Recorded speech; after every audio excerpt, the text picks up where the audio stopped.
Bab 2059. Sungguh bernyali besar. 1. Mileye tiba di dalam ruang waktu tingkat keempat, menemukan sebuah tempat yang tenang, lalu duduk bersila. Dia mengeluarkan semua cincin penyimpanan, lalu menggunakan kesadaran ilahi untuk membaca isi di dalamnya. Isi dari cincin penyimpanan adalah penelitian yang dilakukan klan manusia dewa seumur hidup mereka. Bagi dia, semua itu memiliki nilai yang sangat tinggi. Saat ini manusia biasa memang tidak sebanding dengan klan manusia dewa, tetapi justru karena itulah mereka harus belajar lebih giat. Tidak ada yang perlu disembunyikan. Saat menyerap semua buku kuno di dalam cincin penyimpanan itu, Mileye menghela nafas dengan perlahan. Harus diakui, peradaban Shinto milik klan manusia dewa memang jauh lebih maju dibandingkan alam terang milik manusia biasa. Sama sekali tidak bisa dianggap sebanding. Contohnya saja ilmu ruang waktu, klan manusia dewa sudah menguasainya hingga tingkatan ke-6, sedangkan manusia biasa bahkan belum menyelesaikan tingkatan kedua. Ada sebagian kelompok yang malah memisahkan setiap tingkatan untuk dipelajari satu persatu. Tertinggal terlalu jauh. Setelah semua siap, Mileye mulai meneliti bagaimana cara untuk menguasai ruang waktu tingkat keempat. Harus diakui ilmu ruang waktu klan manusia dewa sudah sangat jelas dan rinci, terutama ilmu tentang mengendalikan ruang waktu. Alam tanpa batas. Kota Tandus. Dalam kota Tandus, ada sebuah kediaman penguasa kota, dan itu menjadi alasan kota Tandus bisa menjadi kota yang sangat tertib. Tepatnya, penguasa kota yang sangat misterius di sana. Dia adalah seorang master tingkatan 9. Hanya saja, dia bukan master tingkatan 9 yang biasa. Karena dia adalah master tingkatan 9 paling tua dalam alam tanpa batas. Saat Kaisar Jun datang ke kediaman penguasa kota itu, seorang tetua berjubah hitam menghadang jalannya. Tetua itu terlihat cukup mirip dengan manusia biasa. Satu-satunya yang berbeda adalah telinganya sangat tajam, dan bola mata berwarna biru tua. Tetua itu melihat Kaisar Jun sekilas, tidak mengatakan apapun. Kaisar Jun tersenyum berkata, beritahu dia aku datang mencarinya, ada kabar baik. Tetua itu mengangguk pelan, tunggu sebentar. Selesai bicara, dia berbalik badan pergi. Tidak lama kemudian, tetua itu muncul lagi di hadapan Kaisar Jun. Kaisar Jun, Tuan tidak ingin bertemu kamu. Kaisar Jun tertawa lepas mendengarnya, lalu melanjutkan, beritahu dia, aku hampir terbunuh dalam hitungan detik. Mendengarnya, tetua itu pun mengerutkan kening. Sesuai dengan kemampuan Kaisar Jun, tidak ada orang yang bisa membunuhmu dalam hitungan detik. Kaisar Jun tertawa lagi, Yel Jiang, kamu cukup beritahu dia seperti yang aku katakan. Tetua itu bimbang sejenak, lalu mengangguk dan bergerak mundur. Beberapa saat kemudian, gerbang kediaman penguasa kota terbuka. Yel melangkah keluar, melihat Kaisar Jun sekilas sembari berkata, Tuan mempersilahkan masuk. Kaisar Jun melangkah ke dalam kediaman penguasa kota, diarahkan oleh Yel hingga ke sebuah halaman kecil. Ada seorang tetua sedang berbaring di sana. Tetua itu sedang mengenakan baju linen yang tipis, dengan satu lengan yang telah hilang. Orang itu adalah penguasa kota Tandus. Tidak ada yang tahu nama aslinya. Melihat tetua itu kehilangan satu lengan, Kaisar Jun tercengang sesaat, lalu berkata, si tua bangka, kamu. Tetua itu menatap Kaisar Jun, berkata, apakah orang yang hampir membunuhmu dalam hitungan detik itu, adalah wanita dari kaum manusia biasa? Kaisar Jun berpikir sejenak, lalu berkata, jangan beritahu aku, bahwa dia yang memutuskan lenganmu. Tetua itu menjawab dengan nada datar, menurutmu. Ekspresi wajah Kaisar Jun berubah menjadi sangat serius, bahkan kamu pun tidak mampu mengalahkannya. Tetua itu tidak kuat menahan tawa, mengalahkannya. Apakah kamu bercanda? Aku bahkan belum turun tangan, malah sudah hampir kehilangan kepala karena pedangnya. Kaisar Jun. Mata tetua itu perlahan terpejam. Sesungguhnya apa yang sudah klan manusia dewa lakukan, manusia biasa seperti itu pun bisa menjadi sekuat itu. Kaisar Jun berpikir sejenak lalu berkata, klan manusia dewa sedang mengejarnya. Mendengarnya, tetua itu menoleh ke arah Kaisar Jun, mengejarnya. Kaisar Jun mengangguk, dengan membunuhnya, ada banyak sekali sumber jiwa yang bisa didapatkan. Terdiam sesaat, tetua itu lanjut bertanya, siapa yang menjadi ketua dalam klan manusia dewa saat ini? Kaisar Jun menjawab, Braxton. Tetua sontak mengerutkan kening, sesuai dengan jalan pikirannya, bagaimana bisa dia menjadi seorang pemimpin?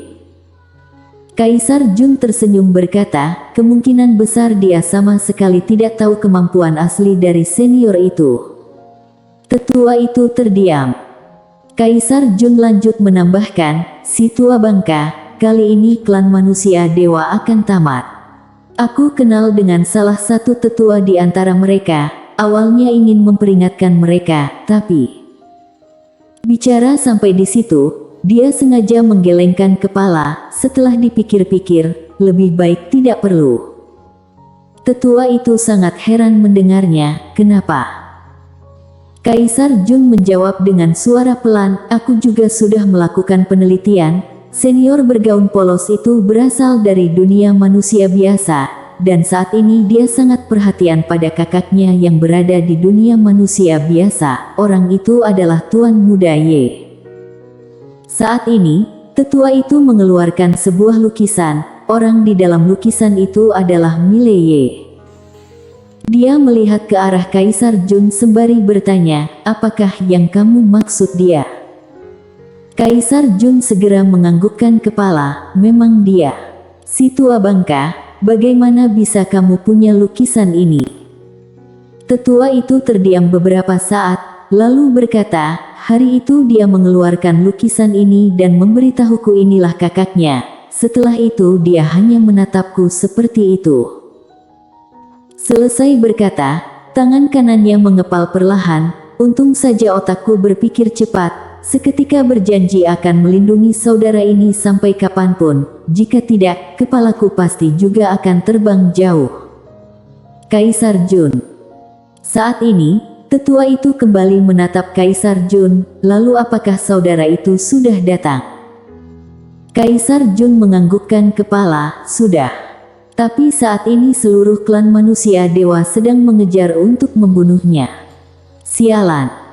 Tetua itu langsung duduk tegap, lanjut berkata, apakah klan manusia dewa sudah gila?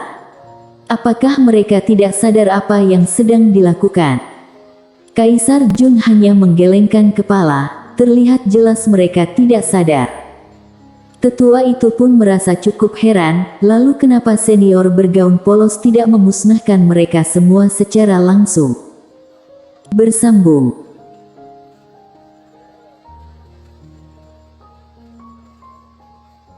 Bab 2060. Sungguh bernyali besar. 2. Kaisar Jun menghela nafas berat, seperti yang aku pahami, kemungkinan ada dua alasan. Pertama karena dia sama sekali tidak tertarik pada klan manusia dewa. Kedua, mungkin saja dia ingin melatih kakaknya, tepatnya Tuan Muda Ye.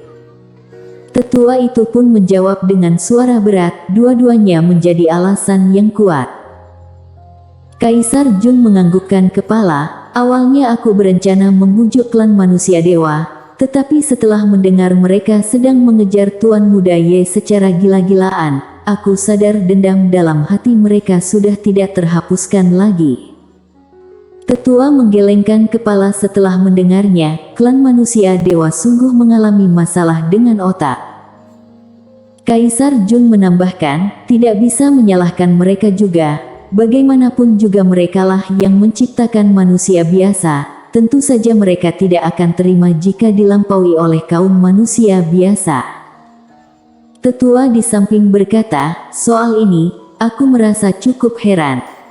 Manusia biasa memang diciptakan oleh manusia dewa, tetapi kenapa kemampuan manusia biasa bisa sekuat saat ini? Kaisar Jun menatapnya sembari berkata, tahukah kamu kemampuan dia sudah mencapai tingkatan apa? Tetua itu terdiam sejenak, lalu menggelengkan kepala, tidak terlihat jelas. Tidak terlihat jelas. Kaisar Jun bertanya dengan penuh berhati-hati, bahkan kamu pun tidak bisa melihatnya. Tetua itu menjawab dengan nada datar, jika bisa melihatnya, masih mungkinkah aku hampir kehilangan nyawa karenanya? Kaisar Jun tersenyum pahit mendengarnya. Tetua itu mendadak teringat sesuatu dan bertanya, lalu di manakah Tuan Muda Ye saat ini? Kaisar Jun menjawab, sudah melarikan diri. Tepatnya di mana? Aku tidak tahu, karena Tuan Muda Ye pergi dengan cukup cepat. Tetua itu melihat ke ujung langit sambil bertanya lagi, apakah ada gerak-gerik dari klan manusia dewa? Kaisar Jun tertawa berkata, gerak-gerik mereka sangat besar. Setahu aku, tetua utama klan manusia dewa, Zolayan, sudah memanggil 10 jenderal dewa besar untuk kembali. Terlihat jelas mereka telah merencanakan serangan besar. Tetua itu melihatnya sekilas, tidak boleh terjadi sesuatu pada Tuan Muda Ye. Kaisar Jun segera menganggukkan kepala, aku tahu, tetapi saat ini belum saatnya untuk kita turun tangan. Tetua itu tersenyum mendengarnya, jadi kamu ingin datang di detik-detik paling terdesak, lalu membuat budi baik ini tidak terlupakan seumur hidup. Kaisar Jun pun menganggukkan kepala, memang begitu rencana kecilku.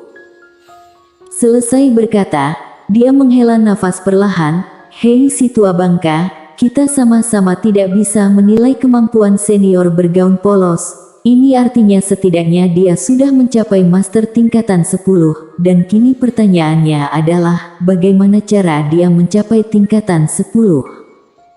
Tetua itu terdiam seketika. Tingkatan 10. Dia sudah melakukan penelitian dan pelatihan selama jutaan tahun. Tetapi, masih saja tidak berhasil mencapai tingkatan 10. Berpikir demikian, dia pun tidak kuat menahan senyuman pahit di wajah. Seorang manusia biasa, bisa-bisanya melewati batas tingkatan 9, hingga mencapai tingkatan 10. Ini sungguh menakutkan. Kaisar Jun tiba-tiba menambahkan, si tua bangka, kemampuan klan manusia dewa juga tidak lemah. Jika mereka sudah menyatukan tekad untuk membunuh saudara itu, sesuai kemampuan kita berdua, aku rasa. Tetua itu terdiam mendengarnya. Dia tidak takut pada klan manusia dewa, tetapi juga tidak akan meremehkan mereka. Karena bagaimanapun juga, mereka adalah kelompok yang memiliki warisan sangat kuno. Meski berada di alam semesta yang begitu luas, mereka tetap saja menempati posisi cukup banyak. Beberapa saat kemudian, tetua itu berkata, kamu perhatikan terus gerak-gerik klan manusia dewa, bagaimanapun caranya, jangan sampai mereka membunuh Tuan Muda Ye. Kaisar Jun pun mengangguk mendengarnya, baiklah.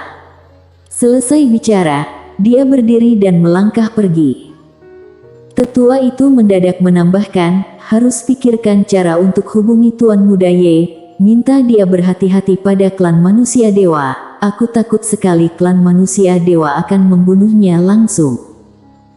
Kaisar Jun menganggukkan kepala, aku akan memikirkan cara untuk menghubungi Tuan Muda Ye. Tapi, kamu juga harus pikirkan cara, aku takut klan manusia dewa akan membunuhnya tanpa peduli dengan apapun lagi. Jika sungguh terjadi, dan tiba saatnya nanti kita terlibat, kematian Tuan Muda Ye pasti akan menjadi masalah besar. Tetua itu berkata setelah terdiam sesaat, serahkan saja padaku. Kaisar Jun pun tertawa senang mendengarnya, kalimatmu yang satu ini benar-benar membuat hatiku tenang. Si tua bangka memiliki masa hidup yang sangat lama. Relasi yang dia miliki pun tidak bisa dikalahkan Kaisar Jun. dan kini, kelihatan jelas dia akan memanggil bantuan orang-orang. Beberapa saat kemudian, Kaisar Jun pun bergegas pergi. Tetua itu melihat ke kejauhan, berkata dengan suara pelan, "Klan manusia dewa, kalian sungguh bernyali besar." Selesai berkata, dia menoleh melihat Yel yang berdiri tidak jauh di sana. "Turunkan perintahku, panggil semua anggota klan peri yang masih hidup."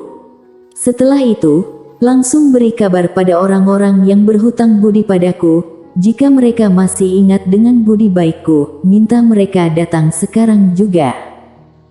Yel Jing memberi hormat sembari menjawab, "Mengerti." Selesai berkata, dia pun berbalik badan pergi. Tetua itu memejamkan kedua mata secara perlahan, entah apa yang sedang dipikirkan. Klan manusia dewa. Di bawah perintah Zolayan sang tetua utama klan manusia dewa, 10 jenderal dewa besar pun kembali ke wilayah dewa. Selain itu, Zolayan juga mengerahkan banyak sekali master misterius di dalam klan manusia dewa.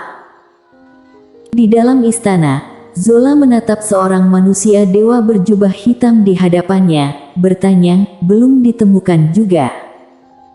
Manusia dewa berjubah hitam itu menggelengkan kepala. Manusia itu seperti menguap dari dunia, sama sekali tidak ada kabar tentangnya.